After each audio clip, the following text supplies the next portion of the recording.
Buenas tardes, soy Kim Abril, fundador y gestor de Global Quality Hedge Fund, y hoy iniciamos una nueva temática de vídeos donde vamos a hablar de la perspectiva del primer semestre y vamos a analizar la cartera de acciones. Para los que no conocéis la filosofía de inversión de Global Quality Hedge Fund, deciros que el fondo trata de invertir en lo mejor de dos mundos, las compañías megacaps, es decir, compañías muy grandes, y compañías microcaps, compañías con un market cap inferior a 300 millones de euros o dólares. ¿Cuándo invertimos en compañías megacaps? Pues básicamente cuando tienen un problema temporal o un problema trimestral o hasta un problema anual, pero ese problema no invalida la ventaja competitiva de esa compañía a largo plazo. Situaciones como la actual, de crisis económica o de recesión, nos permite comprar compañías megacaps con un margen de seguridad razonable.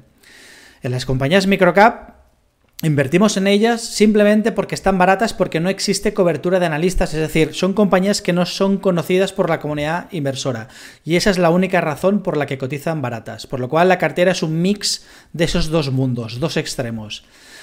De modo complementario, el fondo utiliza una estrategia de cola para proteger la cartera de acciones de grandes caídas como las que hemos vivido actualmente, después lo comentaremos, pero también como las vividas en el año 2009 o en el año 2000, donde el drawdown desde máximo a mínimo, por ejemplo en el año 2009, en la reciente crisis financiera, fue del 60%. Esas son las grandes bases de inversión de Global Quality Hedge Fund. El objetivo de rentabilidad anual es doble dígito y tratar de estar por encima de los principales índices bursátiles, tanto europeos como americanos. El fondo es un fondo perteneciente a la gestora Audentia Capital, probablemente una de las gestoras más grandes que existen en Malta.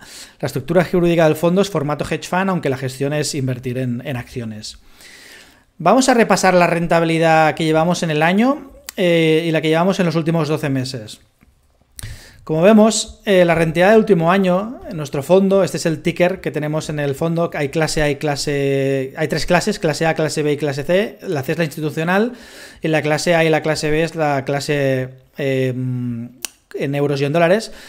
Nuestro fondo es la línea negra y vemos como pues, en el año el fondo lleva un menos 14, estas fechas del 28 de abril, siempre nos marcamos como que el máximo drawdown del fondo sea de un 25%. Fijaros que si analizamos el drawdown de la caída desde el día 20 de febrero hasta los mínimos del mes de marzo, pues el fondo estuvo un poco en línea en lo que siempre comentamos, ¿no? Que a partir de caídas del 20-25%, nuestra estrategia de riesgo de cola en opciones nos elimina todas las caídas posteriores que pueden haber por debajo.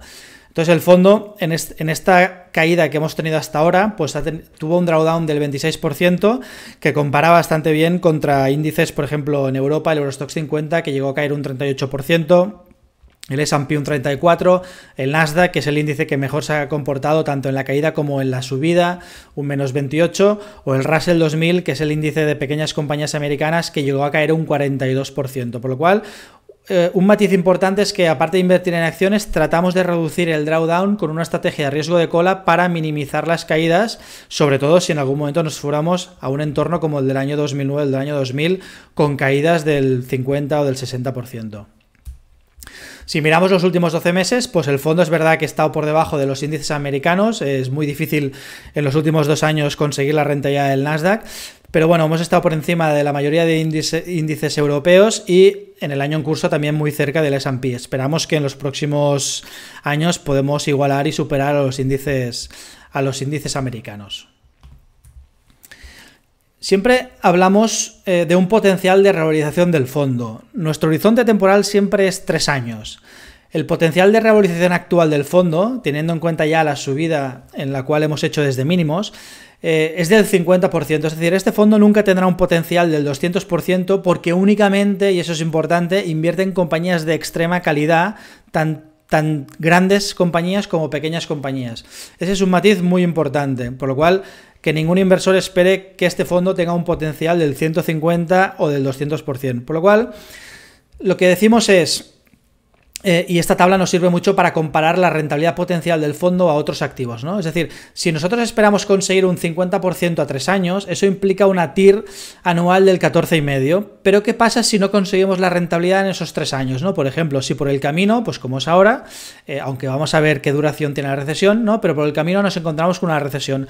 Pues si en vez de necesitar 3 años necesitáramos 5, aquí veis que en esta columna están los números de años requeridos para alcanzar nuestro potencial. potencial, ¿no? Por tanto, si en vez de 3 años el fondo necesitara 5 años para alcanzar el potencial, nuestra TIR sería del 8,4%, muy superior a activos alternativos, evidentemente renta fija, pero también de real estate o alquileres, etcétera. Pero vámonos al caso extremo en el cual no es que estuviéramos en una recesión, sino nos encamináramos a una recesión, a una depresión, donde tuviéramos que esperar muchos años para alcanzar nuestro potencial, tantos años como 10. Pues fijaros que si obtuviéramos ese 50% en 10 años, nuestra TIR implícita anual sería superior al 4%, es decir, superior a casi todos los activos de renta fija, ¿no? Por lo cual me gusta mucho esta tabla para explicar a inversores y a potenciales inversores, pues un poco qué rentabilidad pueden esperar de este fondo en función de los años requeridos para alcanzar ese potencial. Vamos a hacer un resumen muy rápido del escenario macro y hacia qué entorno o hacia qué mundo vamos, ¿no? Bueno, todos conocéis de sobras la pandemia del coronavirus, del COVID, eso es lo que ha causado las grandes caídas en los índices bursátiles, no voy a entrar mucho en detalle, pero estamos ya en una fase a finales de abril donde hay una clara estabilización de los nuevos contagios y es más, esos contagios ya van a la baja. También el número de muertes, se está ralentizando. Aquí tenéis 2 gráficos en escala logarítmica para hacer comparables los porcentajes. La escala lineal no es comparable porque no es lo mismo pasar de 5 a 10, ¿vale?, que pasar de 50 a 55. Entonces es importante mirar los gráficos siempre en base logarítmica. Pues pensamos que ya estamos en la fase final. De hecho, pensamos que el tema del coronavirus es un tema que ya casi se ha resuelto. Y de hecho hay muchas economías que han empezado con la desescalada, ¿no? Aquí tenéis el número de casos globales, ¿no? Y parece que ya se ha estabilizado en esa cifra por debajo de los 10.000, ¿vale? Y el nivel de muertes pues también va a estar por los 100.000, por lo cual es de esperar que estas curvas ya de forma clara decrezcan, ¿no? Es importante, la semana pasada Gilead Sciences, que es una farma americana, anunció que tiene un medicamento que es Remdesivir, el cual probablemente ya estará disponible en mayo para uso en hospitales, sobre todo en Estados Unidos, que lo que hace es que en 5 días, para el que tome el medicamento, pues puede resolver los casos más graves, sobre todo aquellos casos de neumonía que requieren de ventilación. Eso es un gran avance, no es una vacuna, pero es el primer paso a tener una vacuna. Todas las señales nos dicen que a finales de año podría estar disponible una vacuna. Entonces, una vez el COVID está controlado y los bancos centrales a mediados de marzo, cuando las bolsas estaban cayendo casi un 40%, volvieron otra vez a expandir el balance. Es decir, los bancos centrales han contribuido a eliminar el riesgo de cola del mercado. Fijaros, aquí tenéis los 4 bancos centrales más grandes o más importantes. La línea roja sería la Fed. Fijaros la expansión de balance brutal que ha hecho la Reserva Federal Americana y a la cual se le están uniendo pues el Banco Central Chino, el Europeo, Japón. Es decir, una vez los bancos centrales nos dicen que van a implementar QEs y que la forma y la duración de esos QEs y el tamaño va a ser de forma ilimitada, en el corto plazo se ha eliminado el riesgo de cola del mercado, por lo cual no requieres de coberturas en este momento, ¿no? Otra cosa es lo que va a suceder con estas políticas de expansión de balance que van a provocar a largo plazo, ¿no? Pero esa es la primera señal en la cual pues parece que se ha puesto un suelo en el mercado, ¿no? Es probable que se anuncien nuevos planos y evidentemente a los anuncios de políticas expansivas y de expansión de balance de los bancos centrales pues se han unido todos los gobiernos en mayor o menor medida con planes fiscales, ¿no?, de expansión también. ¿Cuáles son las consecuencias de esta política monetaria tan expansiva y del gasto que van a hacer los gobiernos para tratar de solventar el tema del coronavirus? Pues el problema es que los gobiernos ya estaban muy endeudados antes de la pandemia. Fijaros como con los planes anunciados, ¿vale?, los planes fiscales anunciados por cada gobierno, si lo medimos como el déficit que va a suponer sobre GDP, pues fijaros como en el caso americano llega a superar el 15%, ¿no? O a otros países, pues en economías desarrolladas el 10%. Es decir, lo que va a provocar esta crisis del COVID es una gran expansión de balances y un gran consumo de recursos que habrá que financiar. Aquí a la derecha tenéis un gráfico que mide un poco pues cómo va a quedar la deuda neta, es decir, esto es deuda bruta, la deuda total menos los activos financieros que tiene aquí cada país, ¿no? Ahí se incluyen bonos, oro, depósitos, préstamos, etcétera, ¿no? Fijaros cómo en el caso de Japón, que si hubiéramos la deuda bruta respecto al GDP estaría en el 250%, si lo vemos en términos de deuda neta, pues aquí en la zona azul más clara tenemos la expansión de balance que supone, con las medidas aprobadas hasta cierre de abril, pues se va a ir por encima o casi a los 175% del PIB o del GDP, ¿no? Por lo cual, todas estas estrategias no están exentas de riesgo y, como veremos después, probablemente toda esta deuda se tenga que monetizar. ¿Qué significa monetizar? Monetizar significa que el Banco Central le presta un dinero al gobierno, por lo cual podríamos hablar de que es un préstamo. Habría que ver después ese préstamo qué condiciones tiene, ¿no? Pero en este punto, y para medir las consecuencias a medio y a largo plazo, es muy importante saber, primero, ¿esa monetización de la deuda va a ser directa o va a ser indirecta? Es decir, ¿el Banco Central va a comprar directamente en el mercado primario la deuda de los estados? ¿O bien el Banco Central va a utilizar un intermediario financiero, en este caso un banco, y va a utilizar el mercado secundario para adquirir esas emisiones de deuda de los gobiernos? Ese es un punto importante, ¿no?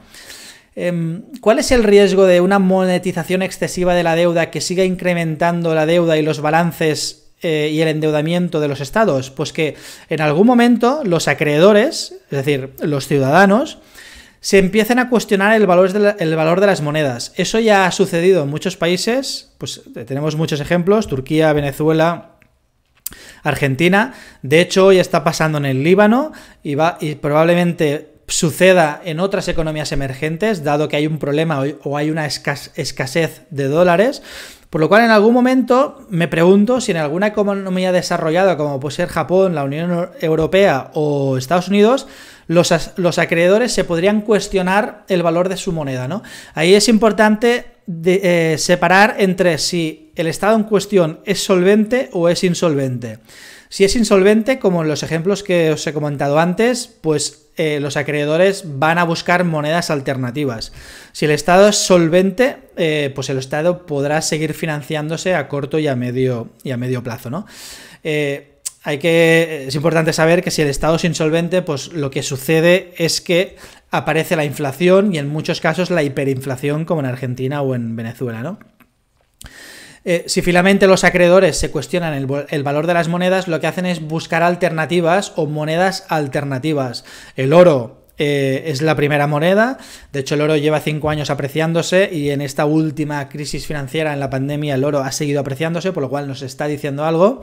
Y me pregunto, aunque no domino el tema, pero me lo pongo como deberes para el medio plazo, si el Bitcoin podría ser una de esas monedas alternativas, ¿no? Por lo cual, pienso que a corto plazo pues el problema está acotado porque los bancos centrales han hecho sus deberes y porque la pandemia, los nuevos casos, las muertes están ya desacelerando y porque ya tenemos algún medicamento y en menos de, probablemente antes de que acabe el año, habrá una vacuna, por lo cual creo que ese tema está zanjado.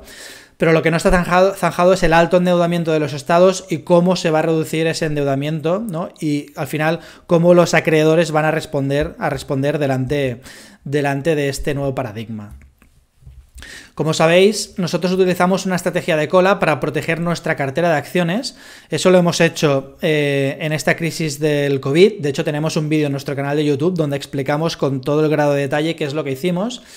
Pero un poco la idea pues es tratar de implementar esa estrategia que realizamos con opciones sobre índices bursátiles para minimizar las grandes caídas, es decir, para tratar de prever que nuestro fondo no vaya a caer un 30, un 40, un 50 o un 60%, cosa que en algunos momentos de la historia, como el 2009, el 2000, en el 29, pues los índices bursátiles han llegado a tener esas caídas. Eso se podría repetir a futuro, pero esta estrategia nos permite minimizar, que no eliminar, estas caídas, ¿no? Lo que sí hacemos es, cuando la volatilidad está muy barata, pues hacemos una compra directa de puts y compramos puts fuera del dinero, siempre mínimo un 15% fuera del dinero, 15-20%.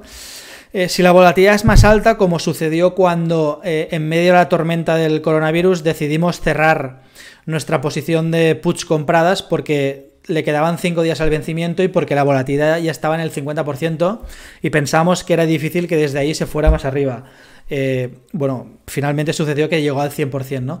Pero cuando ya no podemos comprar puts de forma direccional porque la volatilidad está cara, lo que hacemos es comprar put spreads o comprar collar spreads, ¿no? Pero eso lo dejo para otro día para hablarlo más en detalle. Vamos a analizar la cartera de acciones.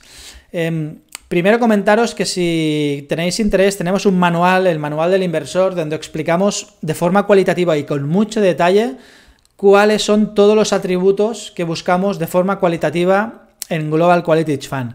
Aquí os los he puesto, los 10, fijaros que todos son características cualitativas y de hecho en nuestro canal de YouTube tenemos una lista de distribución o una temática donde hablamos una a una de los atributos de la cartera de acciones. Hasta el momento hemos hecho entre 3 y 4 vídeos donde hemos hablado de alto porcentaje de ingresos recurrentes, tener un modelo que sea escalable, tener una tendencia secular de crecimiento a largo plazo y que esa empresa esté en una estructura sectorial interesante.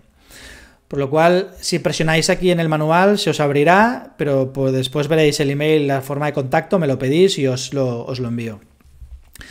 Bueno, aquí a la izquierda tenéis las 27 posiciones que habían a final de abril en el fondo, ordenadas por de mayor a menor peso. Fijaros como aquí tenemos compañías conocidas por todo el mundo, como puede ser Facebook, Amazon, Microsoft, SAP, Visa, Stryker, ¿qué más? Estée Lauder, etcétera, Louis Vuitton, y compañías muy pequeñas, la mayoría de ellos microcaps, que son desconocidas para la comunidad inversora. Pues aquí tendríamos, por ejemplo, Envea Société, que es una compañía francesa, LDC, otra compañía francesa, IH Corporation, compañía espectacular, Gerard Perrier, Optimize the Rex. Es decir, la idea es, como he dicho antes, y aquí lo tenemos en el gráfico circular abajo de todo, en este cosito, pues si vemos la cartera por tamaño, pues aproximadamente más o menos el 50% de la cartera serían grandes compañías conocidas por todo el mundo y el otro 50% serían compañías de pequeño tamaño o small caps, es decir, una microcap sería inferior a 300 millones de market cap y una small cap sería inferior a 1000.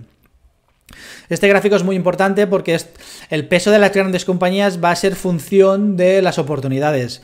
Si, por ejemplo, las caídas prosiguieran en el mercado, pues entonces podríamos seguir incrementando esta parte de las compañías grandes, ¿no?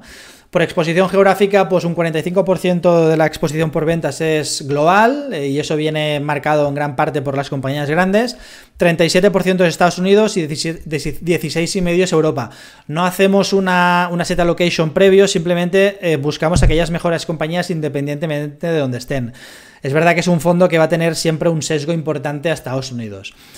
Por tipo de inversión no nos clasificamos ni value ni growth, aunque si cogemos la estricta definición de lo que es growth o value, pues es verdad que un 65% de la cartera es growth y quizá nos inclinamos más al growth que al value. Al invertir en compañías pequeñas, pues ya tienes una opcionalidad de M&A, es decir, que otra empresa te compre esa compañía. Hasta el momento hemos tenido una OPA, Premier Technical Services Group, donde nos pagaron una prima del 150%, perdón, y hemos tenido un tender offer en Tesi, una compañía IT francesa. Es decir, es de esperar que en el futuro, aparte de la rentabilidad que ofrezca el fondo, tengamos una rentabilidad complementaria por el M&A, ¿no? Y particularmente la característica que me gusta más y es que a día de hoy un 76% del fondo son compañías con ingresos recurrentes. Eso es muy importante y en nuestro vídeo de atributos de la cartera de acciones hablamos de por qué invertir en compañías de ingresos recurrentes, por lo cual siempre vamos a tratar que ese número sea el más alto posible. Aquí a la derecha os he puesto el P&L que llevamos en cada posición a precio de coste y como os fijáis, pues bueno, estamos positivos en verde en la mayoría y en los que estamos en negativo, en el caso de Microsystemation, que es una compañía de estudios forenses para aplicaciones móviles, es decir, un gobierno, un laboratorio militar, el FBI, etcétera, o contratan a esta compañía para que utilicen o para contratar su software de análisis de datos, ¿no? En el caso de móvil, para todo tema de detección de criminales, ¿no? Por lo cual sería un poco de móvil forense. Vamos a mostrar en la medida de lo posible siempre estas estadísticas para ver que somos 100% transparentes y evidentemente nuestra intención es pues, sacar evidentemente la máxima rentabilidad posible. Aquí tenéis un poco las características más cuantitativas, si queréis, de la cartera. Retorno sobre el capital cercano al 18%, eso es muy importante porque al final los índices no tienen un retorno sobre el capital del 18%. El payout, o sea, el porcentaje de beneficios que se reparte en dividendos es un 20%, muy bajo. Nuestra intención no es invertir en una compañía que paga dividendos, sino invertir en una compañía que reinvierte gran parte de ese beneficio en la propia empresa, por lo cual siempre vais a ver payouts bajos. Si nos gustan compañías que compran sus propias acciones, fijaros que en el siguiente nivel un 55% de las compañías que tenemos en cartera hoy estarían recomprando sus acciones por un importe superior al 10% de su capitalización bursátil. CAPEX sobre venta siempre elevado, cercano al 5%. Nos gustan las compañías que invierten. Fijaros que aún en un año de recesión como es el 2020, nuestras ventas agregadas de la cartera van a crecer casi un 6%. En un año más normalizado como el 2021, ese crecimiento estará cercano al 10,5%. Eso denota el que se trata de una compañía de crecimiento, ¿no? El insider trading promedio, es decir, el porcentaje de acciones en mano de los empleados está cercano al 18%, es decir, siempre vamos a buscar un skin in the game entre lo que es las empresas que invertimos y el porcentaje que tienen los directivos. En torno a un 62% de la cartera tiene caja neta, eso es muy importante, y las compañías que tienen un poco de deuda son compañías que hemos comentado antes, compañías grandes, como puede ser Estée Lauder, Novo Nordisk, que ese tipo de compañías Visa, donde la deuda no es un problema porque son negocios muy consolidados, con fuertes ventajas competitivas y muy estables. Porcentaje de ingresos recurrentes, lo hemos comentado. El margen bruto del 66%, esa es una métrica clave. Nos fijamos muchísimo en tratar de entender y analizar el margen bruto y el beneficio bruto de una compañía. Para nosotros el beneficio bruto marca si una compañía tiene poder de precio o no lo tiene. Si veis en el canal de YouTube el vídeo de ingresos recurrentes, ahí hablamos un poco de esta característica. El EBIT margin o el margen operativo cercano al 19%, bastante alto, y el margen neto cercano al 13%. En media no hay más de 14 analistas que siguen nuestras compañías, perdón. Ahora os quiero explicar con un poco de detalle 2 o 3 ejemplos y ya después en otros vídeos entraremos más en detalle pues con la cartera de acciones, ¿no? Pero hemos comentado que uno de nuestros holdings principales, de hecho es la segunda posición, perdón, después del LDC, es Facebook. Facebook la conocéis de sobras, capitaliza hoy 582.000 millones de dólares, no tiene deuda, capitaliza ya por encima de 200 dólares. Y un poco aquí la tesis de inversión es muy clara, es decir, la publicidad digital sigue creciendo doble dígito y lo seguirá haciendo durante los próximos 5 o 10 años. ¿Por qué?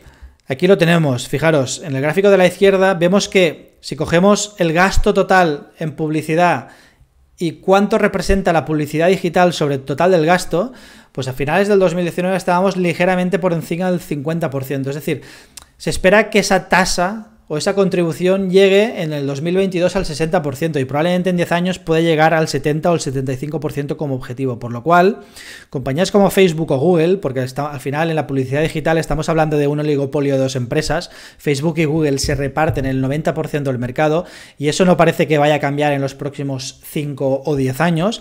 Eso es muy interesante, por lo cual esas dos compañías tienen el crecimiento top line asegurado, es decir, van a ser capaces de crecer doble dígito, veremos si es más un 12 o es más un 18%, eso será en función de la economía. Por ejemplo, hace poco, la semana pasada, presentó resultados del primer trimestre de Facebook y es verdad que el primer trimestre se vio un poco impactado porque al final la publicidad digital no deja de ser un negocio cíclico, aunque es verdad que dentro del negocio de la publicidad es el negocio que más crece justamente por esto que hemos comentado, ¿no? Porque la capacidad de seguir ganando parte de o market share al total de la publicidad es muy elevado, ¿no? Es decir, vamos a pasar de niveles del 50-53 a niveles del 60 o en 10 años al 75%, ¿no? Entonces, ese es un aspecto muy importante y fijaros como en el otro gráfico la parte más naranja sería el crecimiento de la publicidad digital en las redes sociales, que es donde está presente Facebook. Esa parte, al igual que Internet, pero sobre todo en redes sociales, es donde la publicidad va a crecer más. Fijaros que los precios de publicidad en la televisión aún son muy elevados, en cambio los precios que aplica Facebook, es decir, el ARPU, hoy es muy bajo, es decir, existe mucho recorrido para crecer, ahora lo veremos en detalle. Pero pensar en una compañía, por ejemplo, como Louis Vuitton, que quiere hacer un anuncio. Louis Vuitton prefiere hacer un anuncio en Instagram porque Instagram le permite segmentar perfectamente el usuario que va a ver ese anuncio. Es decir, Louis Vuitton le dice a Instagram que quiere que sus anuncios únicamente los visualicen, pues, por ejemplo, mujeres entre 30 y 45 años que viven en las grandes ciudades, que tienen una renta disponible elevada, que frecuentan ciertas zonas. Esa es una herramienta muy potente. Cuando alguien pone un anuncio en la tele, al final esa empresa, en este caso Louis Vuitton, no sabe quién está viendo la tele, no sabe quién hay detrás, por lo cual puede estar metiendo un anuncio a alguien que no le interesa, ¿no? Por lo cual el anuncio en redes sociales es brutal y tiene mucho recorrido por delante. Vamos a entrar un poco más en detalle con la valoración de Facebook.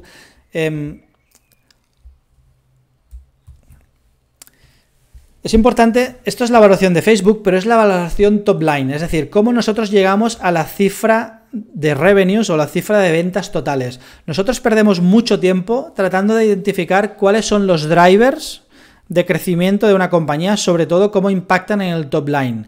Y eso es lo que hacemos con todas las compañías que tenemos en cartera. Una vez tenemos claro los 2 o 3 drivers que van a mover la cifra de ventas de una compañía, entonces estimamos los márgenes, el beneficio, el flujo de caja, etcétera. Pero siempre es consecuencia de modelizar el top line. Y ahí perdemos mucho tiempo. Y tratamos de estar en contacto con la compañía, sobre todo si son compañías pequeñas, pues hablamos con el propietario, con el CEO, con el director general, para tratar de modelizar esas situaciones, ¿no? Por lo tanto, os diría que como inversores, siempre cuando hagáis un análisis de una compañía, tener en cuenta que cada compañía es diferente, que no sirve el análisis de una para aplicarla en la otra, y que al final lo más fácil es hacer un descuento de flujos de caja, pero lo más difícil es tratar de modelizar la línea de ventas. Entonces aquí en este vídeo vamos a ver 2 casos y el primero es Facebook. Fijaros, voy a coger el puntero láser. Fijaros como en Facebook tenemos 2 variables clave que son número de usuarios o usuarios activos y el ARPU, es decir, el ingreso por usuario. Fijaros como aquí tenéis señalados la última publicación de resultados trimestral, el primer trimestre, y fijaros cómo la compañía ha sido capaz de crecer en número de usuarios. De hecho, ha pasado de 2.500, a 2.600. Esos son usuarios mensuales activos, ¿no? Después aquí tenéis segmentados en función de la zona geográfica, pero tanto en Estados Unidos, Canadá, como Europa, Asia o Rest of the World, en todas las zonas ha crecido. ¿Por qué? Pues justamente porque la pandemia y el haber de encerrarse en casa pues ha hecho que la gente se conecte directamente a redes sociales, ¿vale? Por eso ha incrementado el número de usuarios. Eso es de esperar que revierta la propia compañía. De hecho, dijo en la última publicación la semana pasada de que espera que ese crecimiento en número de usuarios se normalice a lo largo que vaya avanzando el año. Por lo cual, si os fijáis, nuestros números, después de un crecimiento del 4% y del 6% en Europa en el primer trimestre, lo que hemos hecho es normalizar a la baja y ajustar en que una vez la gente pueda volver a la vida normal, pues la gente no tendrá tanto tiempo para volver a conectarse a redes sociales, ¿no? Pues eso lo hemos ajustado en los números. Fijaros que estamos haciendo números trimestrales. Eso va a depender en función de la información que nos reporte la empresa. En el caso de compañías grandes o megacaps, pues probablemente siempre hagamos un reporting trimestral porque la compañía nos ofrecerá esos datos, ¿no? Por tanto, tenemos que modelizar cómo va a crecer Facebook en número de usuarios, cuál es su tasa de penetración, qué oportunidad de crecimiento existe a nivel de usuarios. Eso es un driver. Y el otro es el ingreso por usuario, lo que se llama ARPU. Aquí os lo he puesto dentro de un rectángulo. Fijaros cómo el ARPU, desde finales del 2018, ha ido creciendo. De hecho, pasó del 6,3 más o menos al 8,5.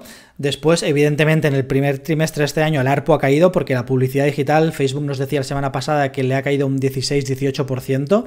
Hay que tener en cuenta que el negocio Facebook es estacional al cuarto trimestre, por lo cual, si alguien quiere hacer números, primero tiene que ajustar los números del cuarto trimestre para hacerlos comparables al resto del año, ¿no? Si no, pues se puede llevar a engaños o equivocaciones.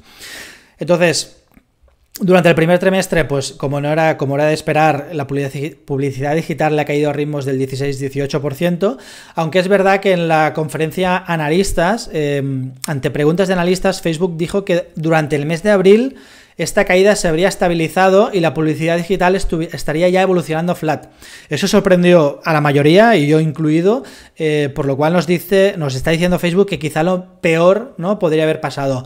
Aún así, yo he querido ser conservador y fijaos que he metido caídas en ARPU pues del 20-25% para el segundo trimestre, y después lo he empezado a normalizar, es decir, a suavizar esa caída en el tercero y a recuperarse en el cuarto, ¿no? Una de las grandes dudas del momento actual es si la recuperación será en V o en U. Si la recuperación finalmente es en V, pues realmente en el primer trimestre ya probablemente no hayan caídas, y las caídas del segundo trimestre pues igual sean inferiores, ¿no? Por lo cual, aquí veis, os he querido enseñar pues lo importante que es realmente echarle muchas horas para modelizar cuáles son los drivers que mueven la cifra de ventas de mi empresa. Si eres capaz de hacer ese ejercicio y modelizarlo a futuro con estimaciones conservadoras, todo lo que viene por debajo, es decir, normalización de márgenes, beneficio neto, construcción de balances, etcétera, todo eso es mucho más fácil. Entonces, en nuestro caso, en Global Quality Hedge Fund, dedicamos mucho tiempo a detectar las variables claves para poderlo modelizar.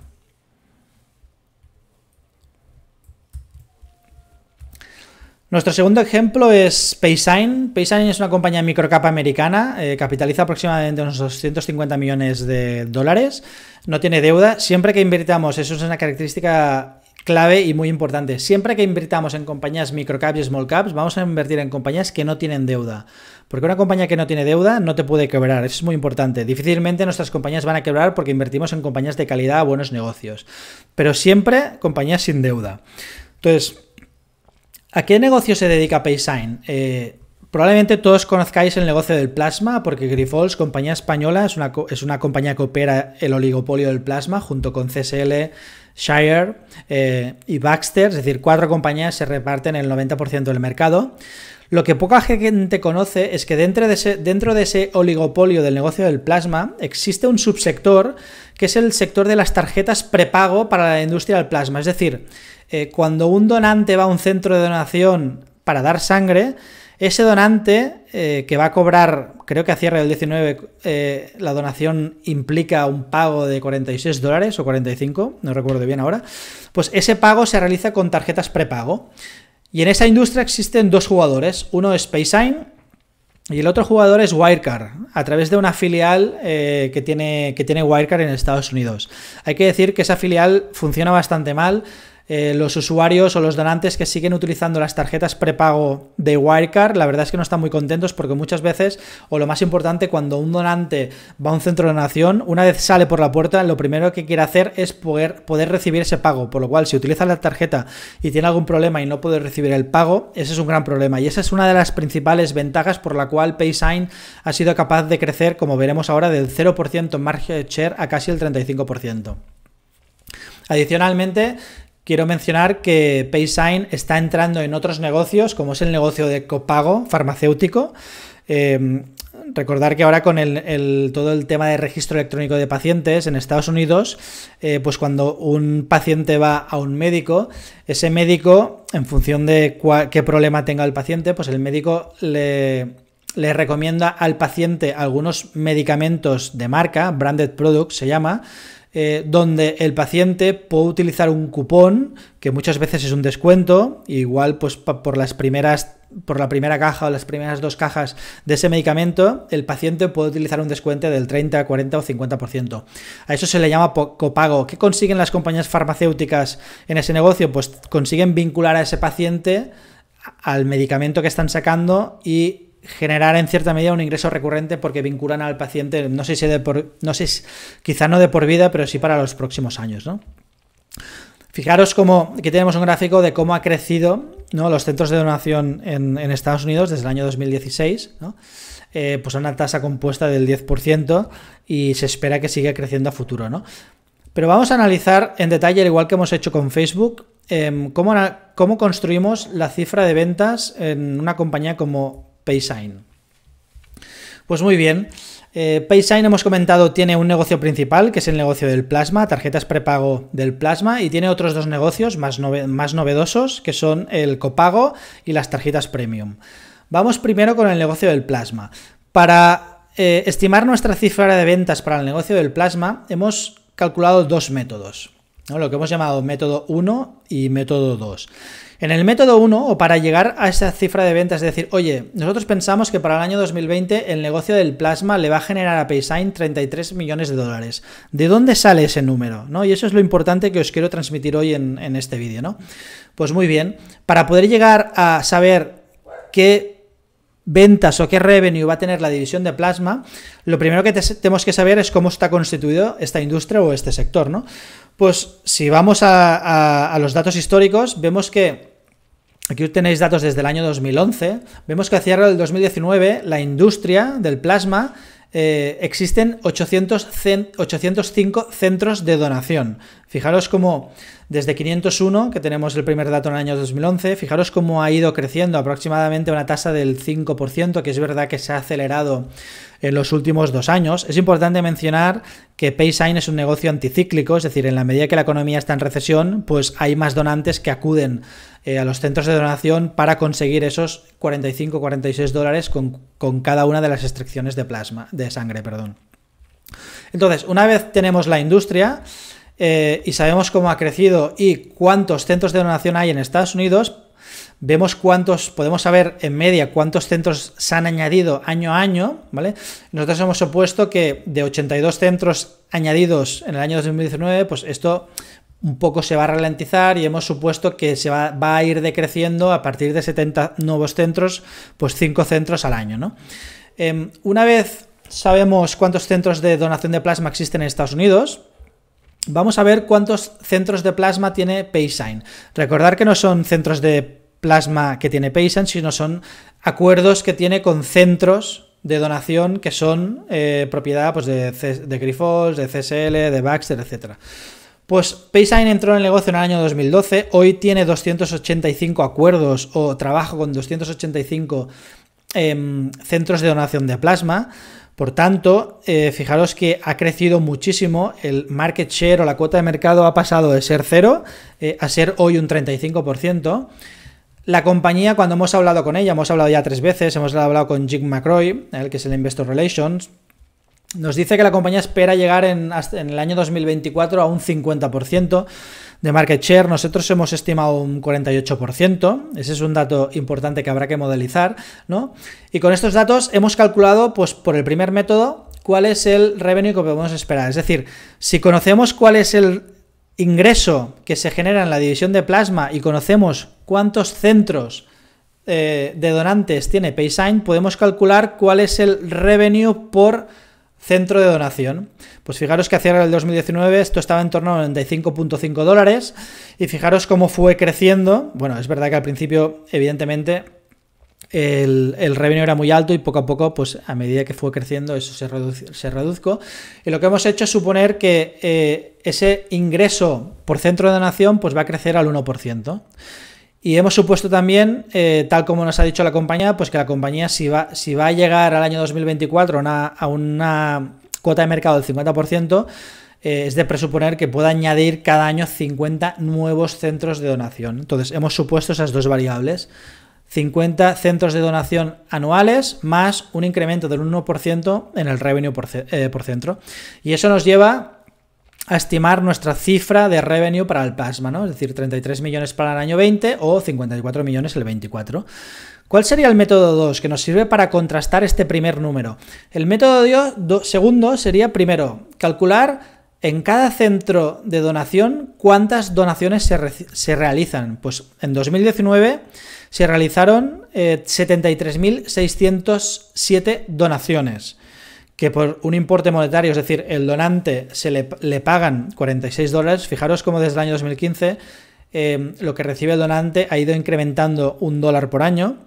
Entonces, si sabemos cuántas donaciones se realizan por centro, si sabemos cuántos centros de donación tiene Paysign y si sabemos cuál es lo que se le paga a un donante por donación, tenemos el importe total que se cargan las tarjetas prepago, no lo que se llama el load funds. Pues esos son unos 801 millones de dólares, ¿no? Fijaros la progresión desde el año 2015. Después, evidentemente, lo que gana Paysign sobre este importe es la tasa de conversión. La tasa de conversión la desglosa o la detalla la compañía, actualmente está en el 3.8, se espera que a futuro pueda crecer un poco, por lo cual si al total de dinero cargado en tarjetas le aplicamos la tasa de conversión, pues vemos como para el año 2020 podemos estimar que el negocio del plasma debería dar a la compañía unos 36 millones de dólares, ¿no? Si os fijáis, esta es una forma diferente de estimar la cifra de ventas, pero que nos sirve para contrastar y para tener más seguridad sobre nuestras estimaciones. Por lo cual lo que estamos haciendo es entendiendo cómo funciona este negocio, modelizando las variables clave y construir y hacer hipótesis sobre la cifra de ventas a futuro, ¿no? Pero, como hemos comentado, tenemos más negocios. El negocio de copago, fijaros que en el año 2018 este negocio era irrelevante. En el año 2019 la compañía ha cerrado con 7,3 millones dólares. La compañía ha cerrado 7 contratos de copago con diferentes compañías farmacéuticas y la compañía tiene muchas expectativas y nos está guiando con cifras muy elevadas, que nosotros hemos sido más conservadores y hemos supuesto únicamente un crecimiento del 50%, un crecimiento que ya solo con el primer trimestre ya se ha hecho pues como 10 meses del año.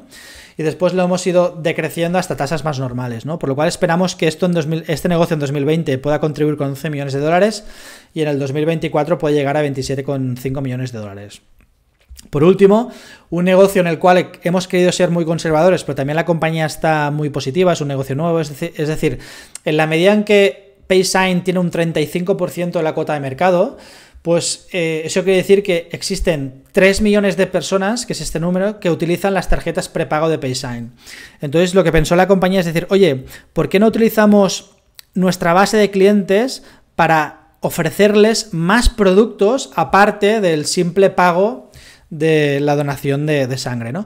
Entonces aquí lo que me he supuesto es que, muy bien, de esos 3 millones de clientes que utilizan la tarjeta de PaySign, ¿cuántos podrían utilizar algún otro producto que ofrece PaySign en su tarjeta Premium?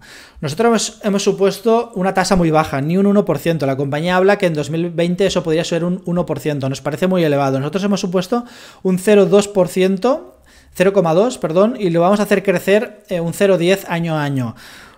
Si suponemos que esos clientes que se pasen a la tarjeta Premium van a hacer un gasto promedio anual de $5,000, eso va a implicar pues con una tasa de conversión del 3%, porque la tasa de conversión en este negocio va a ser inferior, pues puede implicar 1 millón de ventas adicionales para PaySign para el año 2020 y en el año 2024 podría llegar a generar pues 6,5 millones de mayor venta. Por lo cual, fijaros cómo tenemos una división core.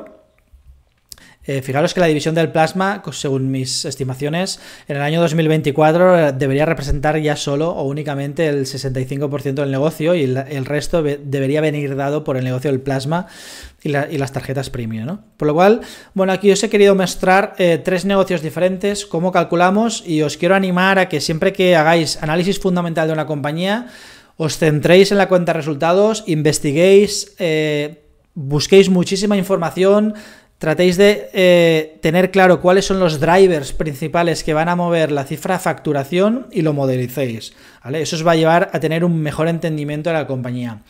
Probablemente haga un vídeo de la tesis de inversión de PaySign en detalle, pero hasta el momento pues os quería un poco enseñar esta diapositiva. Aquí tenemos más ejemplos, no me voy a detener en exceso. IH Corporation, una compañía que tenemos en cartera desde el inicio del fondo, compañía muy pequeña, market cap inferior a 40 millones de dólares, evidentemente no tiene deuda, cotiza 16 millones de dólares y básicamente es un fabricante de conectores hiperboloides. Estamos hablando de una compañía que opera en un nicho de mercado, solo hay 2 competidores, uno es IH Corporation, el otro es Smith Interconnect, una compañía inglesa. El conector hiperboloide, aquí tenéis un poco unas fotos de las diferentes formas que adopta este conector. Es un conector que se aplica en industrias críticas, es decir, es una pieza clave. Por ejemplo, los frenos de un avión llevan estos conectores hiperboloides, mucho material de cirugía que utilizan los hospitales en sus UCIs, pues también llevan estos conectores hiperboloides, es decir, se trata de un conector que se utiliza en ambientes críticos, ¿no? de la economía de diferentes industrias, y por tanto existe un alto costo de cambio, porque los clientes, que en el caso de IHO Corporation, pues más del 50% sector militar, acordaros que el sector militar ha seguido funcionando durante toda este lockdown, por lo cual el negocio de IHC, aun siendo un negocio industrial, no se ha visto paralizado porque está protegido por la ley en Estados Unidos, porque su cliente en gran parte es el gobierno americano y el Estado militar. Fijaros cómo también pues trabaja con sector aeroespacial, aviones, etcétera, y bueno, sus conectores tienen muchísimas aplicaciones comerciales. Pensamos que esta compañía, que cotiza hoy a 16 dólares, que compramos a un precio medio de 11 dólares, pensamos que vale como mínimo 35 dólares, es decir, pensamos más que duplicar nuestro precio aquí, y como os he dicho, somos inversores a largo plazo. Hemos ya hablado diría que 3 o 4 veces con David Offerman, que es el propietario y el CEO de la compañía. Es verdad que hemos también hablado con el departamento financiero, porque no es que nos preocupe, pero es una compañía que tiene un porcentaje de inventario sobre circulante muy alto. Pero bueno, ya hemos hablado en otros informes, pero en nuestro análisis de red flags pues pensamos que hay que analizarlo, no nos preocupa, pero bueno, tratamos de analizar en detalle pues todas las cosas, ¿no? Por tanto, tenemos mucha convicción sobre esta compañía, de la que os iremos hablando pues en futuros vídeos. LDC es otra compañía que nos gusta mucho, no me detendré. Líder en Francia por cuota de mercado en productos avícolas. Es una empresa marquista, es decir, el mercado francés, el consumidor francés quiere producto local, por lo cual no le va a afectar la entrada de nuevos productos con el acuerdo que hubo con Mercosur, pues que se importe desde Argentina se exporte desde Argentina a estos sitios, es decir, no le va a afectar. Es una compañía que su crecimiento orgánico del 3-4% le añade crecimiento inorgánico. Está presente en Polonia. Polonia es el mercado de mayor crecimiento de productos avícolas de Europa, y es el país, eso es importante, donde hay un mayor consumo por cápita de pollo en este caso. Fijaros cómo, si nos cogemos las estimaciones de Rabobank es muy bueno en todo el tema de agricultura, por lo cual cualquiera que quiera analizar valores relacionados con esta temática que vaya o que busque los informes de Rabobank. Aquí nos dice que a 2035 espera que el negocio del pollo poultry vaya a crecer a una tasa compuesta del 65%. Es verdad que el pescado azul también se espera que crezca, en este caso el 30%, pero el mercado del pollo le está ganando la batalla al cerdo, a la vaca, al beef, primero porque es mucho más sano y también es mucho menos sensible al ciclo económico. De hecho, LDC es nuestra primera posición del fondo, pesa un 6% del fondo, tiene caja neta, es decir, estamos muy cómodos. Hemos hablado muchas veces con la familia Lambert, que es la familia histórica de esta compañía. Fijaros cómo LDC empezó con pollo básico, lo que llaman Standard Chicken, y ahora ya está pues casi en la parte de la pirámide de arriba con compañías marquistas, ¿no?, conocidas por todos. Por lo cual, esta compañía, que pensamos que vale como mínimo unos 150 euros, cotiza por debajo de 100 euros, es decir, tenemos mucho recorrido y probablemente estén muchos años en nuestra cartera. Por último, Stryker, compañía americana que hemos podido comprar en esta caída reciente, al igual que Visa, Estée Lauder, otro tipo de compañías, Microsoft, etcétera. Compañía de 61.000 millones de dólares. Sí, es verdad que tiene cierta deuda, pero muy baja, 1.6, capitaliza 180 dólares. Y básicamente tenemos otra compañía que opera otro oligopolio, ¿vale? Esta compañía lo que hace es diseña, fabrica y comercializa sobre todo dispositivos implantables, y este negocio, como vemos a la tabla de la derecha, es un negocio de 4 empresas. 4 empresas se reparten el 80% del mercado. Esas 4 empresas son Deputy Zimmer, Stryker y Biomed. Stryker no es la que tiene mayor cuota de mercado, pero sí que es la que tiene mejor marca y una mejor imagen respecto a sus competidores. Por lo cual ahí no hay colusión de precios. Es un negocio muy interesante. Recordar que un atributo de nuestra cartera es que invertimos en estructuras sectoriales interesantes. Y lo interesante es que en el mercado de reemplazo, es decir, esta compañía vende implantes, pero lo más importante es que cuando un cirujano implanta o utiliza un dispositivo de Stryker en un paciente, por ejemplo, fijaros que sobre el total del mercado los implantes de rodilla representan el 42,5%, por lo cual eso es muy importante. Después tenemos pues cadera, tobillo, etcétera. Pero cuando un cirujano utiliza un implante de Stryker, ese paciente está vinculado de por vida a Stryker, porque si tú utilizas un implante de Stryker no puedes poner una pieza de repuesto de Putty o de Zimmer. Eso es muy importante, ¿no? Es como el sector de los ascensores. ¿Dónde está lo importante? Lo importante, que aunque sí lo es, una vez tienes tu base de ascensores instalada, lo importante es el servicio de mantenimiento, ¿no? Porque si un ascensor no funciona hay que arreglarlo. Pues aquí es igual.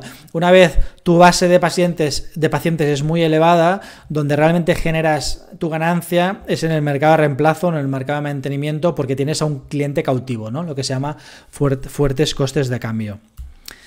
Por último, os animo a que me enviéis emails, que vayáis a la página web, pero sobre todo que vayáis a nuestro canal de YouTube, donde podéis dejar comentarios y donde si vais a listas de reproducción veréis cómo tenemos agrupados los vídeos por temáticas.